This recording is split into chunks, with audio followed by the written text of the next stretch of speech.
ان کی سازشیں پختہ ہو کر اس منزل پر پہنچ گئیں کہ 27 اپریل 1909 کو سلطان عبد الحمید ثانی کو معزول کر کے ہمیشہ کے لیے جلا وطن کر دیا گیا۔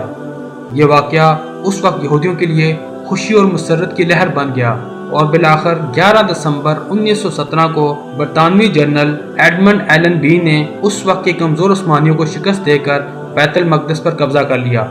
تمام مغربی دنیا کے اخباروں نے اس فتح کا جشن منایا۔ جنرل ایلن بی کے قبضے کے بعد شہر 3 دہائیوں تک برطانوی سلطنت میں شامل رہا اور اس دوران یہاں دنیا بھر سے یہودی لا کر آباد کیے گئے۔ 29 نومبر 1947 میں اقوام متحدہ نے فلسطین کی تقسیم کا منصوبہ منظور کیا، جس کے تحت نہ صرف فلسطین بلکہ بیت المقدس کے بھی 2 حصے کر دیے گئے، جن میں سے مشرقی حصہ فلسطینیوں جبکہ مغربی حصہ یہودیوں کے حوالے کر دیا گیا۔ 14 مئی 1948 کو مغربی فلسطین کے یہودیوں نے اسرائیل کے قیام کا اعلان کر دیا۔ عرب ملکوں کے لیے بات ناقابل قبول تھی، انہوں نے مل کر حملہ کیا لیکن انہیں اس میں شکست ہوئی۔ اس کے بعد اگلے 2 اشروں تک بیت المقدس کا مشرقی حصہ اردن کے اقتدار میں رہا، لیکن 1967 کی جنگ میں اسرائیل نے اس پر بھی قبضہ کر لیا۔ بین الاقوامی برادری آج تک اس قبضے کو غیر قانونی سمجھتی ہے۔ اسرائیلی پارلیمان نے 1950 ہی سے بیت المقدس کو اپنا دارالحکومت قرار دے رکھا ہے، لیکن دوسرے ملکوں نے اقوام متحدہ کی قرارداد کے احترام میں بیت المقدس کی بجائے تل ابیب میں اپنے سفارت خانے قائم کر رکھے ہیں۔ امریکی صدر ڈونلڈ ٹرمپ نے برطانیہ کے 11 دسمبر 1917 کو بیت المقدس پر قبضے کے واقعے کے ٹھیک 100 سال بعد اعلان کر دیا کہ بیت المقدس اسرائیل کا دارالحکومت ہے، حالانکہ دنیا بھر کے ملکوں نے انہیں خبردار کیا کہ اس اعلان سے خطے میں تشدد کی نئی لہر پھوٹ سکتی ہے۔ امریکہ کی جانب سے اس متنازع شہر میں اپنے سفارت خانے کا قیام مسلم دنیا میں بے چینی بڑھانے کے ساتھ ساتھ ایک نئے عالمی تنازع کو جنم دے سکتا ہے۔ آج بھی فلسطینی کسی صلاح الدین ایوبی کے انتظار میں ہیں کہ وہ آئیں اور بیت المقدس کو دوبارہ آزاد کروائیں۔